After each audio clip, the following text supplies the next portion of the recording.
guitarlessons.com. Hey, I just want to talk today a little bit about blues phrasing, and you know, some techniques in playing the blues. When I first moved to Boise, I really wasn't into the blues at all. I thought it all sounded the same, and or similar anyway. And but a good friend of mine at work, he kind of introduced me to a couple of bands. One of them being a really cool group made of indigenous Indians. I think they're from New Mexico or North Dakota somewhere, but they're called Indigenous, and there's a lead guitarist in that band. His name is Mateo. If you get a chance, look him up. He's really pretty awesome. Anyway, after listening to it, I really thought, well, if that's the blues, then I kind of like it. And so anyway, so about 5 or 6 years ago, I really started playing the blues a lot, which I had never done before. So anyway, I'd like to share with you some of my techniques, some of the things that I've learned about the blues, and how to work it across your neck. You know, using the 5th position of minor pentatonic, also 1st position and 2nd position, and you can get some really cool licks out of that. You can also, of course, take it up to the other side of 12, play the same patterns. So let's zoom in and let's kind of look at some of these ideas here. Now that we're kind of zoomed in here, that particular piece of music, of course, is from B.B. King, and it's kind of a backing track for The Thrill Is Gone. And I was just improvising.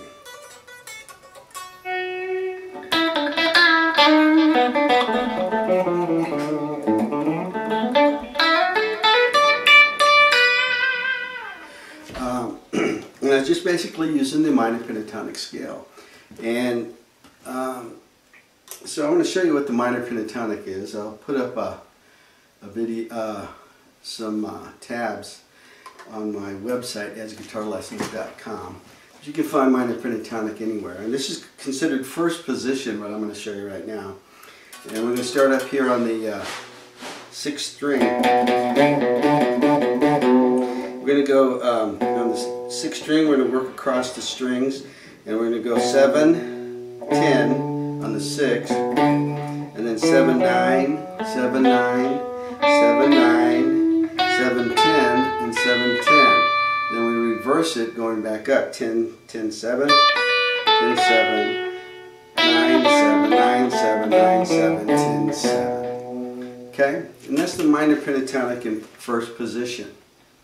Okay? Within the minor pentatonic, we have the blues scale. Okay?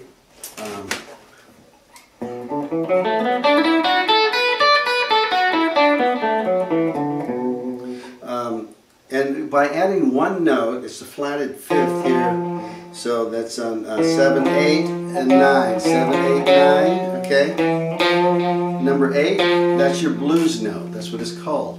It shows up twice in this particular scale, the minor pentatonic. It shows up there and here. It's a flatted 5th, or sharp 4, whatever you want to call it. So it shows up on the G string, 7, 9, 10. It's that 10th fret on the G.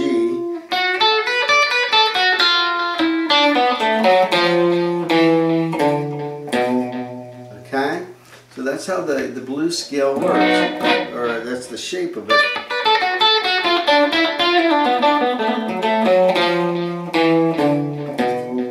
That's the blues scale. Okay? Now, as you, I don't know if you noticed, but I was using about this much of the neck from actually the 5th fret all the way up close to the 12th fret. And I was usually using 2 of the other positions. Okay, and I'm going to go over those real quickly right now. You can also find them. I'll put a tab sheet up. But remember, this is position 1 that we just learned, okay? Of the minor pentatonic. Okay, position 5 butts up against number 1, because if you were to do these all the way across the neck, you'd have 1, 2, 3, 4, 5 in order, and really they wrap around and then they would connect again to number 1, which in our case we're playing in the key of B on the 7th fret. So 5th position would be behind number 1. Number 2 is going to be over here, and number 3, 4, so on. Okay, but it definitely wraps around the whole guitar, and with those 5 positions of the minor pentatonic, you're able to play the entire neck of the guitar. Okay, so you learned position 1.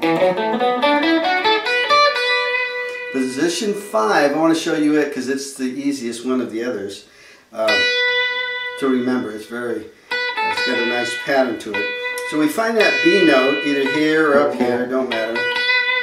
And we're going to go a whole step backwards from 7 to 5, 7, 5, 7, 4, 7, 4, 7, 5, 7, 5. See, that's pretty easy to remember. 2 whole steps, 2 step and a halves, and then 2 whole steps. So it looks like this.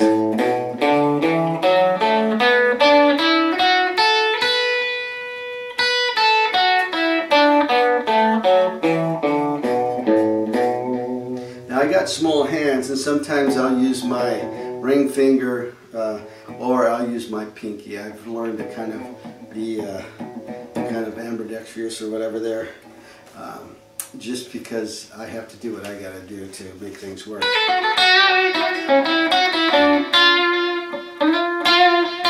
And there's your flatted 5th there. It's on the 6th fret on the B string.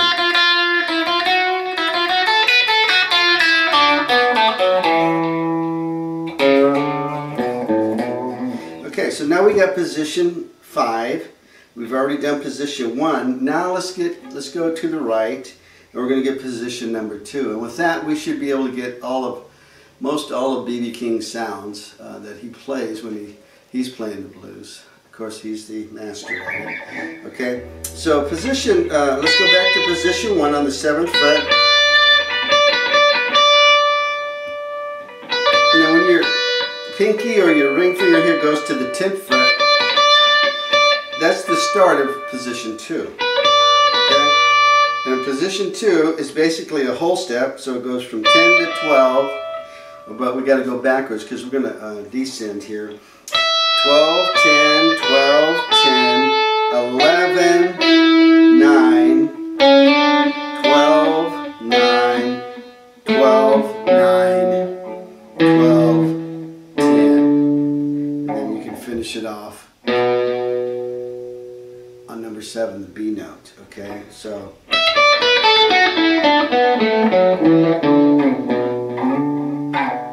So like up here on the 6th string, the 2nd position starts right there on number 10.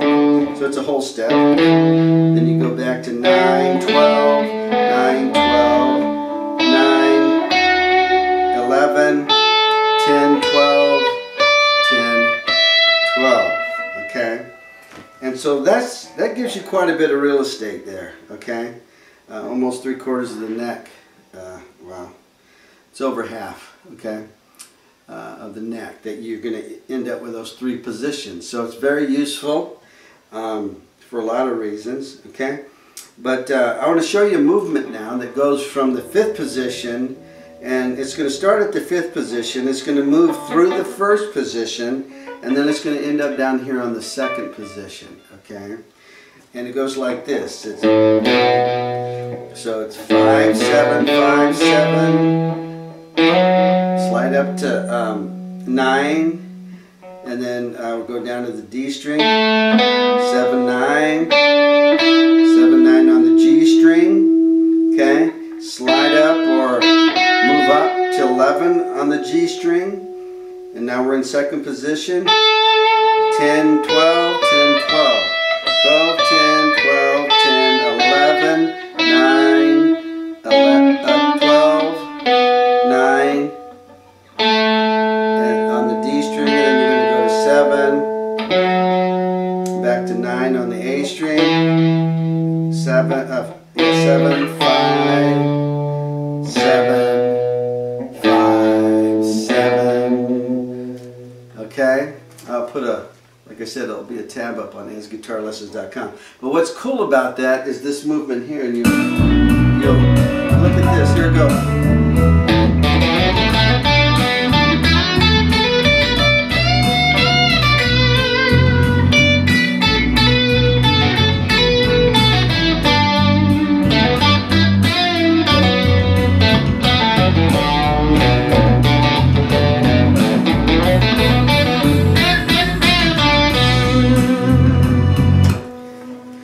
So that's a really cool movement there. So you can just kind of practice with that with the notes that I just gave you going across. So it's a diagonal move, moving through the minor pentatonic blues notes all the way from position 5, 1, and 2.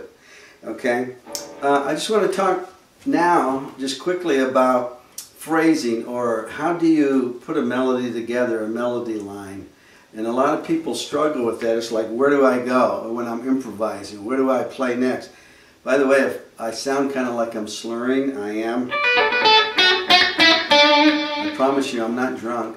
I just got back from the dentist and my right side of my jaw is numb. So it kind of slurs. Okay, so back to the idea of phrasing, okay, of making a melody line. What I teach my students is basically, we find the key that we're in. You got to be in the key, the same key the song's in. This song's in the key of B minor. So guess what? We're going to start on a B, which is the 7th fret on the 6th string. Okay. All right. Now that's the root note. That's the tonic. That's the note that the key is in. Is B. You can play the whole solo just hitting that note. And it would sound okay. It would be boring, but it would sound okay, okay? Because the song's in the key of B, so B works all day long and twice on Sunday, okay? So knowing where the B's are very important in this scale. Because I'm going to explain it this way, and this is how I explain it to my students in guitar class. I basically say that a phrase is just like, it kind of relates to grammar, okay?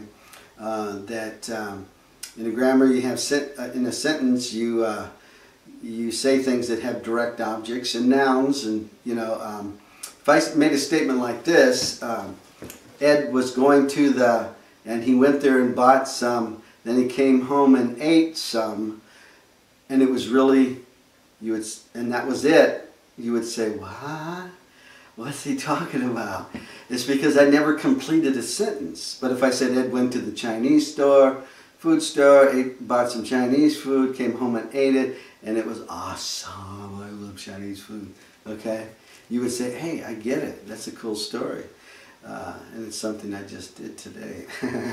So, so anyway, but that direct object or the subject matter has to be in there. What, you know, the noun that we're talking about here in that sentence.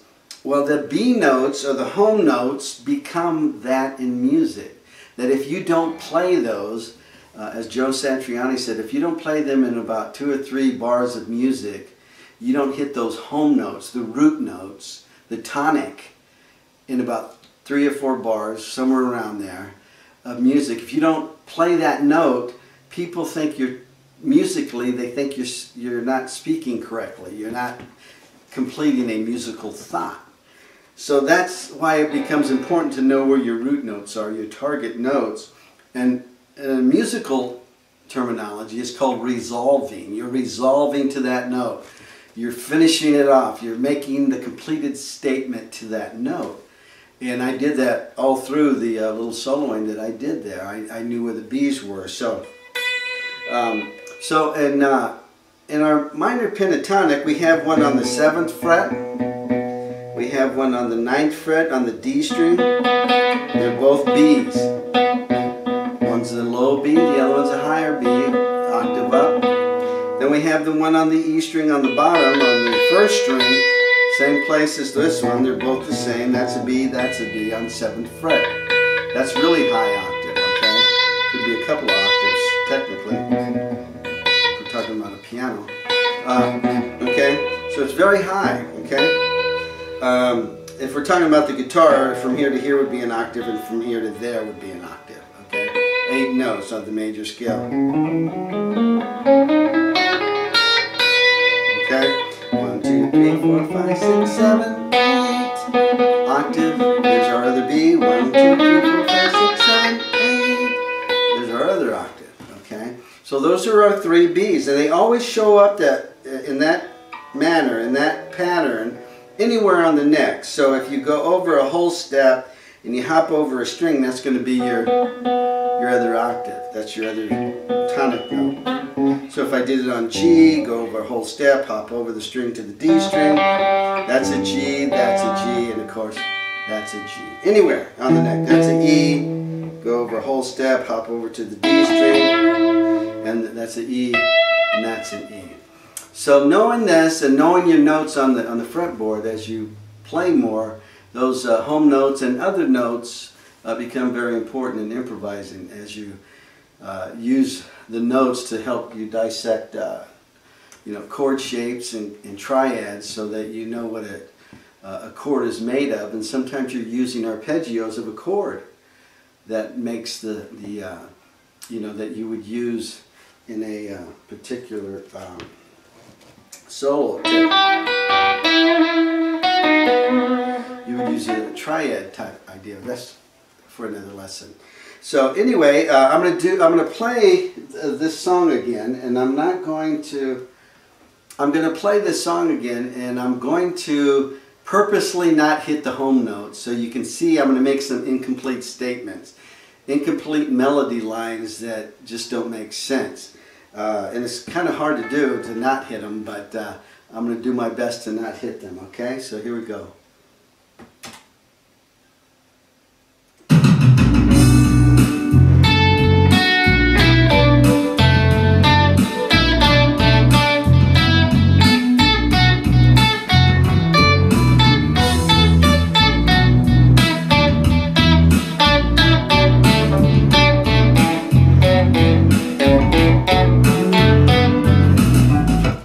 Okay, kind of get it? We didn't hear that home note, so it sounded like Ed was going to the Chinese food place, China Panda, and he bought some, and he went home, and then it tasted really, and then he fell. It's like, it don't make sense. But I fell asleep after I ate. Oh, it's good.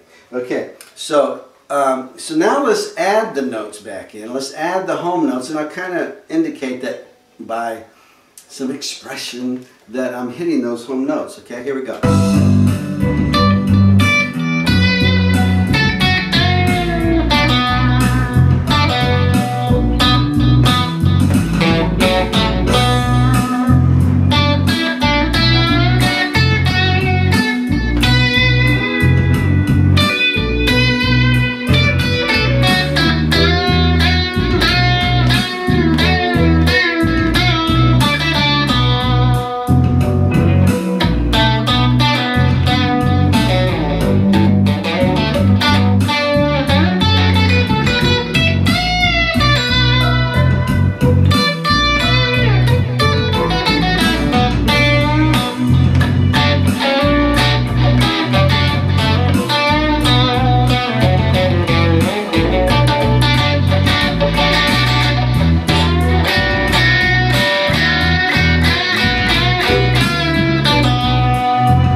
So that's the idea of phrasing. That's the idea of putting complete musical thoughts together.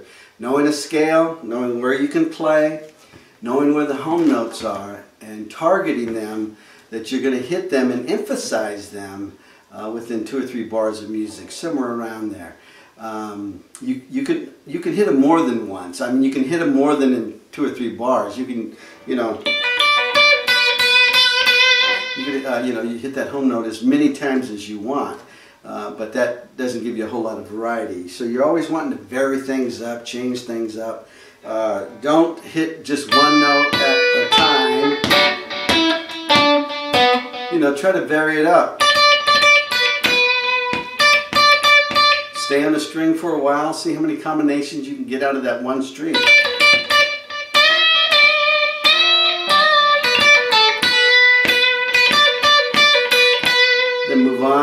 strings, 2 strings.